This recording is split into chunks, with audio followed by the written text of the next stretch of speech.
Machiegni kendo jahera mar Ramogi TV, jahera mar chenro mar Migago. Ng'anyo medo dhi mbele kata obedo ni kor lwasi otimo luoch e moko kuom gwenge ma boda osebedo ka timie chenro magi e gwenge mopogore opogore e pacho ka. Kara kamano wadwaro ni mondo watudre gi Crispin Owino ma bende nitiere e alwora ma Nairobi mondo mi onyiswa ni to chal nade.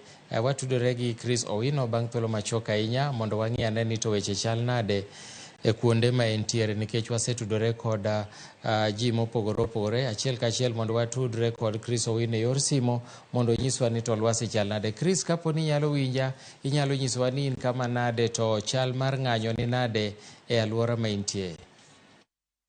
Erokamano Milton, an e kar dak ma Mathare miluongo ni Mlango Kubwa, kama watemo naluorore mar neno ni to odiochieng' mar Saba timore nade e kar dak ma Mathare ka ipimo kod ute chung' od bura mamoko e kaunti ni ma Nairobi. Odiochieng' ma kawuono kopogore kod kinde mokalo, kar dak ma Mathare okwe, onge ng'anyo, onge rakruok moro amora e kind obila kod rowere kata jopiny kaka wasebedo ka waneno e kinde machien ma riwruok mar Azimio oluongo ng'anyo, kama obila kod jopiny osebedo ka rakore machuno obila mondo oti kod iro malong'o wang' kaka yo mar tego ng'anyo kaachiel kod kelo kwe. Odiochieng' ma kawuono onge ng'anyo moro amora mosetimre, mana kar seche mag okinyi ema moko kuom rowere ne otemo dino wang' apaya ma Thika Road e gwenge motenore kod Mathare. Kata kamano obila ne owuok aching' kendo keyo rowere ma kamago, bang'e to weche mag wuoth odhi nyime e yo makare Thika Road. Dakika mokalo wawuok e apaya ma Thika Road, onge wach moro amora ka ng'anyo madhi nyime e wang' apaya ma Thika Road. Weche mag wuoth dhi e yo makare. E wang' apaya ma Juja Road bende weche mag wuoth dhi e yo makare. Gwenge mag Mlango piny okwe, gwenge mag Mathare namba 10 bende piny okwe. Mae en ataro kod geno mag jopiny, nikech jopiny seche moko ne geno ni kar dak ma Mathare en achiel kuom gwenge ma osebedo ka nitiere rakruok mar jopiny kod obila ka ipimo kod kinde mokalo. Kata kamano odiochieng' ma kawuono ok wang'eyo ni en ang'o momiyo Nairobi to moloyo kar dak ma Mathare okwe.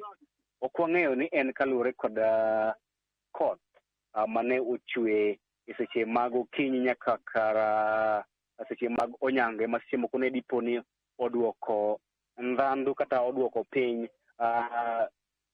siso mar bago ng'anyo, nikech kaka ne piny ochiewo gokinyi nyaka sani piny pod ng'ich. Kata kamano koth mane ng'idho e seche mag okinyi nyaka seche mag wang'o nyango ne osegik, kendo jopiny dhi nyime kod tijegi ma pile ka pile. Weche mag wuoth dhi yo makare. Arita bende oridi, kwaneno apisas mag obila bende osekuor e alwora mar kar dak ma Mathare, kiwuok namba 10 kidhiyo Mlango Kubwa, kidhiyo KCA University, kidhiyo Thika Road, kuondego te arita kwe oridi. Kata kamano kwan mag obila odiochieng' ma kawuono ni piny ka ipimo kod kwan mag obila mwasebedo ka waneno e ng'anyo mokalo e kinde kata ng'anyo ma e kinde mokalo e kar dak ma Mathare. Odiochieng' ma kawuono obila makedo kod jogo matimo ng'anyo kata anti-riot police pok waneno e odiochieng' ma kawuono. Ka e ng'anyo mokalo 2 ne wan kod ne wan kod thoth obila ma kamago e kinde mane riwruok mar Azimio luongo ng'anyo. Kata kamano odiochieng' ma kawuono gin obila mag kanga kod obila mag mapile ema kawuono temo mar neno ni gibet akicha mondo gimoro madtimre modhi ataro kod chik gitiedogo ka dwaro ni. Milton, ka inyalo paro, ma en odiochieng' mar Saba, odiochieng' ma idhialo e pacho kae kaka odiochieng' ma jotelo mag siasa mane kawuok piny kata young tax e line mar siasa ne utiyogo mar kedo ne thuolo mar duond buche mathoth e pacho kae kata multi-party democracy ng'anyo mane ochakore higa mar 1991 e gwenge kata e alap mar historia ma Kamkunji grounds kendo ma Azimio dhi tiyo kod odiochieng' mar Saba ma higa ni okedo ne thuolo mar demokrasia. E kinde mokalo Saba ne itiyogo kod duond buche makwedo piny owacho kaachiel kod riwruoge makedo ne ratiro mag oganda e kedo ne thuolo mar demokrasia. Kata kamano Saba ma higa ni itiyo kod gi riwruok mar Azimio kaachiel kod riwruoge makedo ne ratiro mag oganda e kedo ne mano ma giwacho ni kedo mar uchumi ka giywak ni nengo ngima oidho malo kaachiel kod ushuru ma piny owacho omedo kelo, osuru ma iwacho ni othung'o jopiny e kinde ni ma ngima oidho malo. Mabiro bang' od bura mamalo puodho paro mar chik mar omenda kata finance bill mar 2023 kendo jatend piny Dr. William Ruto goye sei paro mar chik makamano mar kete chik gino ma osenyuolo paro mathoth kendo okelo ich wang' ka moko kuom jopiny neno ni e kinde ni ma piny tek, jopiny kadhe matek e keto chiemo e mesa, piny owacho ne ok onego bed ni sieko kod osuru manyien kaka osuru ahinya en osuru mar jugo 1.5% mag osara mag jotich mag piny owacho kaachiel kod jotich duto ma pacho kae e siro chenro mar piny owacho mar Kenya Kwanza mar gero udi manyasani ma nengogi oyweyo e bombe ma pacho kae kata affordable housing to moloyo e kuonde dak mongowore e pacho kae. Gino ma giwacho ni thoth jopiny mane okawo pachgi kane ikawo pach jopiny kaachiel kod riwruoge mag jotich moloyo riwruoge 800 ne okwedo chik makamano ka giwacho ni en chik madhi ataro nikech ne onego bed ni piny owacho kawo pach jopiny motelo ne biro kod paro makamano.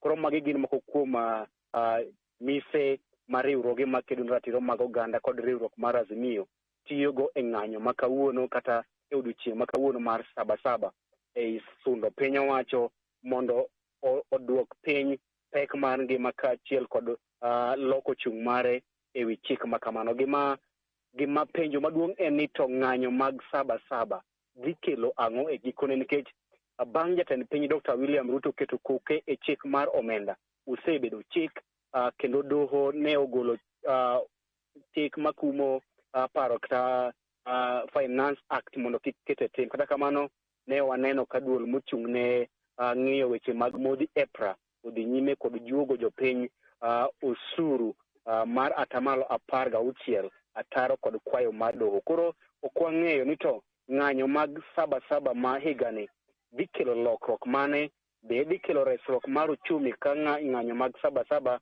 mag higa mag 1990 ne okelo resruok mar weche mag uchumi kata economic liberation. Wakianto mabe dhi kelo economic liberation kata resruok mar uchumi kose, kech wagima wang'eyo ni ogai mar Azimio Raila Odinga e romo madhi nyime e kar romo ma Kamkunji bende gidhi chako ayanga chenro mar choko sei mag jopiny mar kwedo tend piny owacho mar Kenya Kwanza, kendo ok wang'eyo ni to bang' choko sei ma kamago okang' mane gidhi kawo kaka riwruok mar Azimio kod choko sei mag jopiny.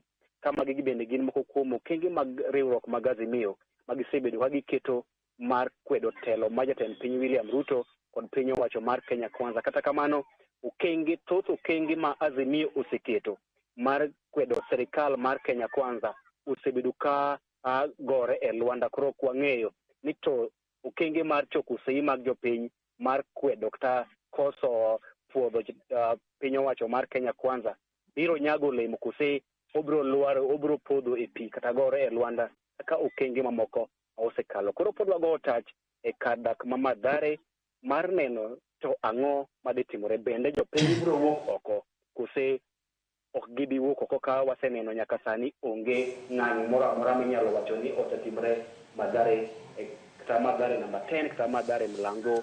Onge ng'anyo moro amora kendo chenro dhi nyime, jopiny dhi nyime kod tijegi, weche mag wuoth bende dhi nyime e yo makare, onge ng'anyo moro amora. Milton. Erokamano ahinya Chris Owino, achiel kachiel kowuok Mathare. Sani koro wadhi achiel kachiel